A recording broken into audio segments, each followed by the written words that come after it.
আনন্দময় পাঠদানে উচ্ছ্বাসে মেতেছে কোমলমতিরা। ক্লাস শেষে ক্ষুদে শিক্ষার্থীদের এমন আনন্দঘন মুহূর্ত মাতিয়ে রাখে সবাইকে। কিন্তু সেই প্রাণচাঞ্চল্যে ছেদ ফেলেছে একটি ভবন, যেন বিষ ফোড়া হয়ে দাঁড়িয়েছে। পাবনা সদরের চরতারাপুর ইউনিয়নের নতুন বাজার এলাকায় ২০০২ সালে প্রতিষ্ঠিত হয় স্কুলটি। অভিযোগ উঠেছে, বিগত সরকারের আমলে আওয়ামী লীগের প্রভাবশালী নেতা আব্দুল বাতেন দলীয় কার্যালয়ের কথা বলে দখলে নেয় স্কুলের জমি। কিন্তু কদিন পরেই সেখানে নির্মাণ করে ভবন। ৩ তলা বিশিষ্ট এই ভবন নির্মাণের পর খেলার মাঠ নেই বললেই চলে। এছাড়া ভবন থেকে স্কুল মাঠে ময়লা আবর্জনা ফেলায় চরম ভোগান্তিতে শিক্ষক শিক্ষার্থীরা।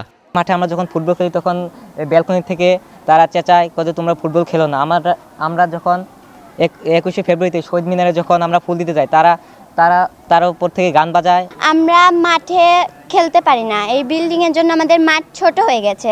এই বাতেন আওয়ামী লীগের একজন খুনি সন্ত্রাসী লোক এই জমি জবরদখল করে এই স্কুলের মধ্যে এই বাড়িটা করেছে। ছাত্রছাত্রীদের পাঠদানের উন্নতিকল্পে খেলাধুলার মাঠ এবং বিভিন্ন অ্যাসেম্বলি এবং বিভিন্ন সময় সাংস্কৃতিক ক্রীড়া প্রতিযোগিতার সময় আমার ছেলেমেয়েরা পর্যাপ্ত জায়গা পাচ্ছে না।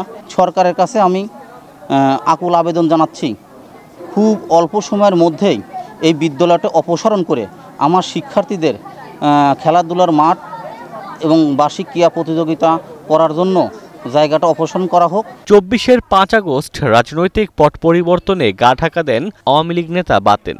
তবে তার ভবনটির বিষয়ে এখনো কোনো সিদ্ধান্ত নেয়নি প্রশাসন। লিখিতভাবে অভিযোগ পেলে আমরা অবশ্যই এই বিষয়টা নিয়ে প্রশাসনের সাথে আলোচনা করে এই বিষয়টা নিরসনের চেষ্টা করতে পারি।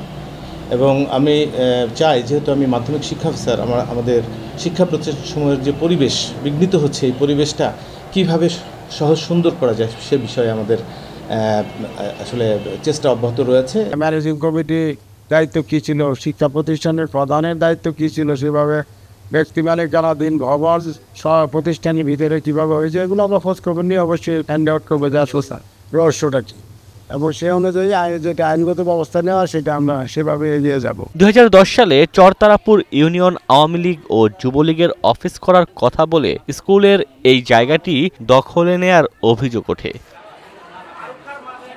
Desk report, star news.